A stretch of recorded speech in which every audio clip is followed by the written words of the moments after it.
Oke, baik, selamat pagi. Bertemu lagi dengan saya dari Septi Effendi dalam materi sejarah peminatan kelas 10 ya.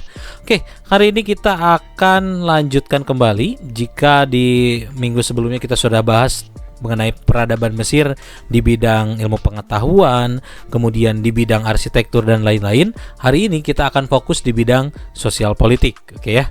Apa sih yang bakal kita bicarakan di bidang sosiopolitik ini?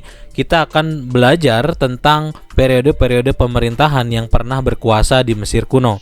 Jadi seperti kita ketahui, Mesir kuno ini sudah mulai memiliki penguasa dari mulai 4000 sebelum Masehi sampai saat ini gitu ya.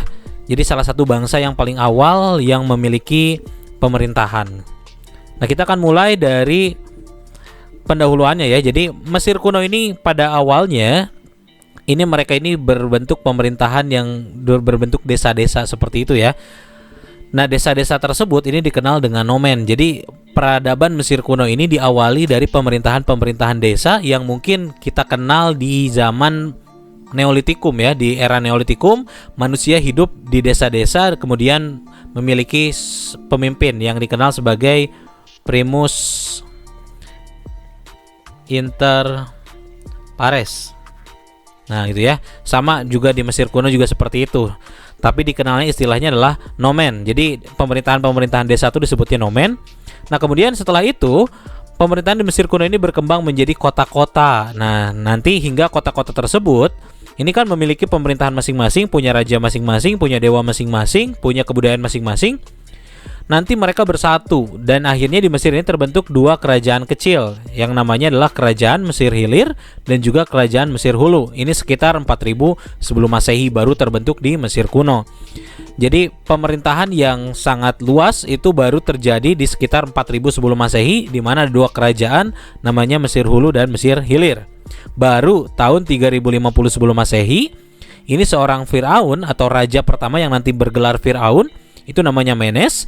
Dia ini berhasil menyatukan Mesir di bawah kekuasaannya sehingga dia dijuluki sebagai Nesutbiti atau raja yang bermahkota kembar. Nah, ini gambar dari prasasti Menes atau Nesutbiti ini ya. Ini ada dua mahkotanya dua gambar ini menggambarkan bahwa dia menguasai dua wilayah Mesir, yaitu Mesir Hulu dan Mesir Hilir gitu ya. Jadi orang pertama yang menyatukan Mesir namanya Menes. Oke, kita akan mulai di pradinasti, yaitu periode di mana Mesir belum bersatu ya, masih terpecah-pecah menjadi beberapa kota. Ini berlangsung dari 3100 sampai 3050 sebelum Masehi.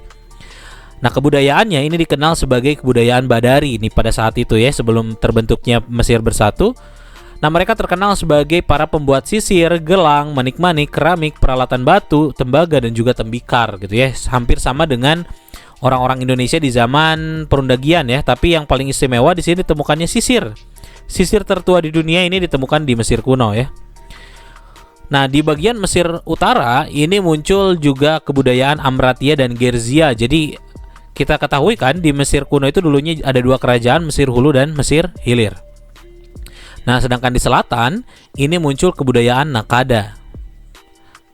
Nah, ini adalah contoh dari kendi yang merupakan contoh dari tembikar ya, yang terbuat dari tanah liat dan biasanya ukiran-ukirannya ini menggambarkan tentang kehidupan sehari-hari di Mesir kuno.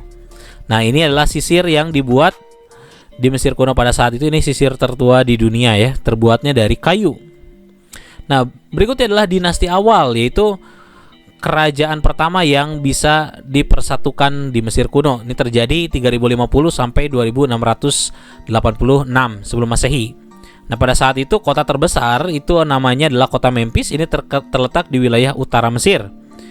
Nah, pada saat ini berkembang yang namanya mastaba. Nah, mastaba ini adalah tempat penguburan dari para raja di awal-awal kerajaan Mesir kuno. Jadi belum terbentuk yang namanya piramida ya.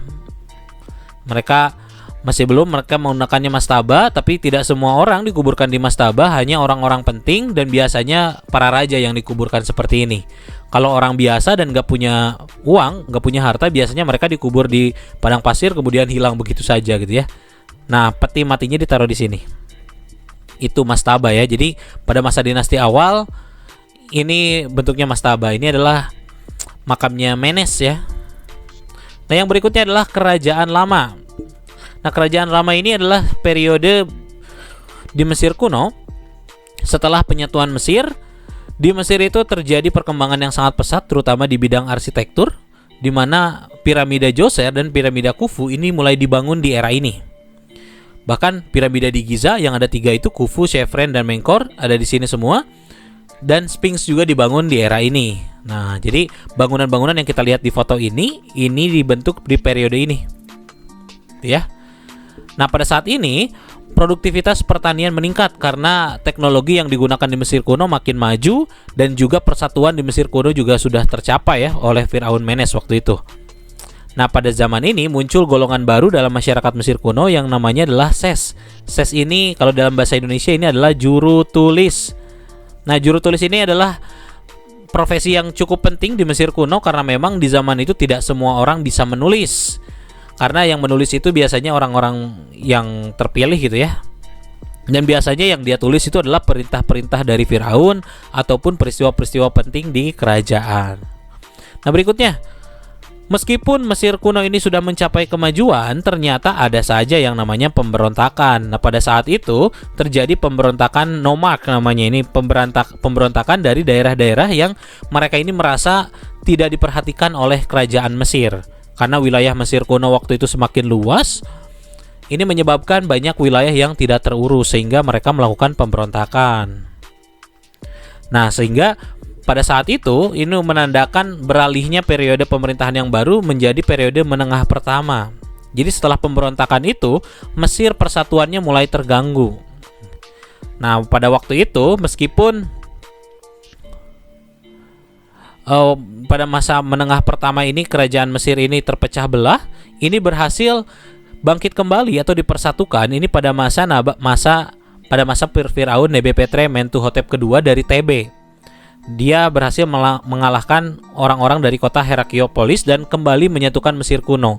Periode pemerintahannya Nebepetre ini dianggap sebagai renaissance kebudayaan atau kelahiran kembali kebudayaan Mesir kuno yang sempat hancur karena pemberontakan. Nah, ini patung dari Raja Nebepetre Mentuhotep. Yang berikutnya adalah Kerajaan Pertengahan. Ini adalah periode kebangkitan kembali setelah Mesir kuno ini runtuh gara-gara pemberontakan nomark. Nah, Mesir kuno dikatakan lebih stabil lagi pada saat ini karena biasanya kalau sebuah negara itu stabil, kemajuannya bisa pesat ya. Beda sama negara yang sering konflik, itu pasti mereka terhambat kemajuannya. Nah, pada masa ini seni sastra dan juga pembangunan monumen ini dilanjutkan kembali. Jadi yang sempat terhenti pada saat pemberontakan nomark ini bangkit lagi pada zaman Kerajaan Pertengahan.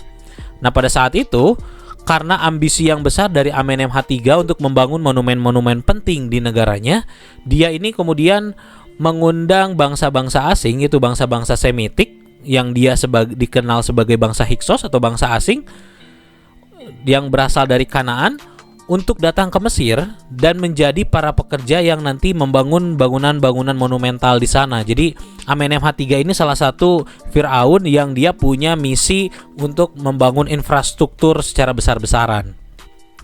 Berikutnya, karena pembangunan dari Amenemhat III ini dia terlalu ambisius ya, sehingga ini menyebabkan terjadinya over budget, jadi tidak memperhitungkan biaya yang harus dikeluarkan, sehingga nanti akhirnya terjadi ketidakstabilan di Mesir kuno yang mengakibatkan nanti bangsa-bangsa Hyksos yang awalnya dia bangsa budak, karena sudah ratusan tahun mereka tinggal di Mesir, mereka punya kekuatan, mereka akhirnya melakukan pemberontakan dan secara mengejutkan bangsa Hyksos ini mengambil alih dari peradaban Mesir kuno. Jadi mulai dari saat ini Mesir kuno akhirnya jatuh ke tangan bangsa Hyksos. Nah, ini gambaran dari peperangan yang terjadi antara bangsa Hyksos dan juga Raja Amenemhat III.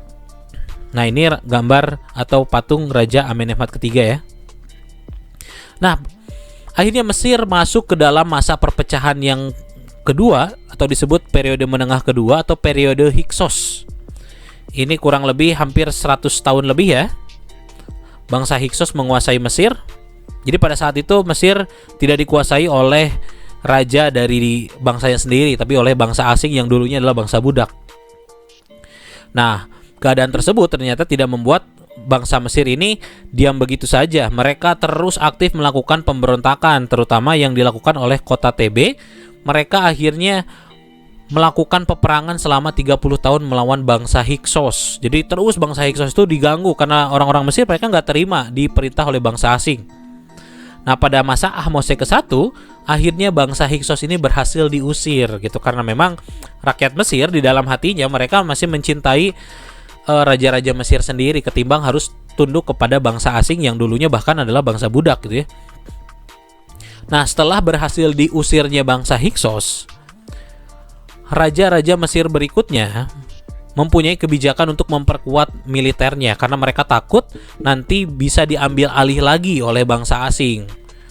Nah, ini adalah gambar dari peperangan antara Raja Ahmose I dengan bangsa Hyksos. Kemudian bangsa Hyksos dipaksa keluar dari Mesir dan kembali ke wilayahnya di Kanaan.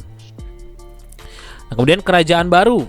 Setelah periode menengah yang tadi kita lewati, muncul periode menengah baru di mana sudah dapat ditebak ketika Mesir bersatu, Mesir ini mencapai kemajuan yang sangat pesat. Bahkan dianggap periode ini adalah puncak kemakmuran dari Mesir kuno.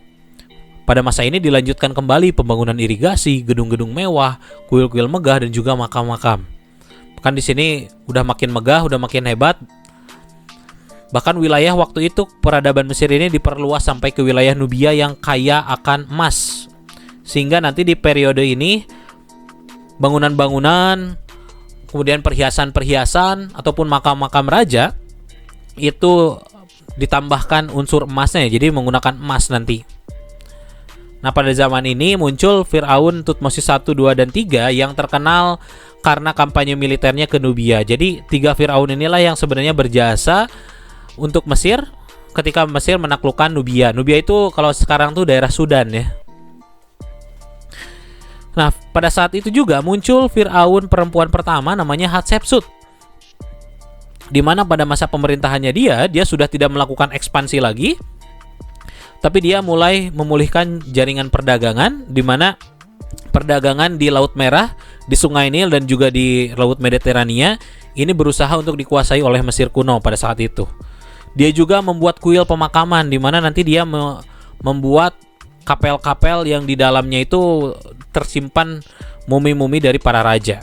Dia juga membuat banyak sekali obelik sebagai peringatan dari suatu peristiwa, dan juga yang paling terkenal dia membuat kapel Karnak. Nah, berikutnya muncul Firaun Amenhotep keempat. Nah, ini adalah salah satu Firaun yang kontroversial karena memang dia tidak terlalu disukai oleh rakyatnya. Nah, Amenhotep ini dikenal juga sebagai Firaun Akhenaten karena dia mengubah kepercayaan orang Mesir kuno dari mempercayai banyak dewa yang awalnya politeisme ini menjadi monoteisme. Yang awalnya banyak Tuhan, banyak dewa menjadi satu Tuhan saja, dan mereka menyebut dewanya itu adalah dewa Aten. Nah, hal ini menyebabkan rakyat Mesir tidak suka kepada Amenhotep, dan kemudian Amenhotep nanti digulingkan kembali karena dianggap dia sesat gitu ya, membawa ajaran yang tidak sesuai dengan kepercayaan orang Mesir kuno. Nah, ini gambar dari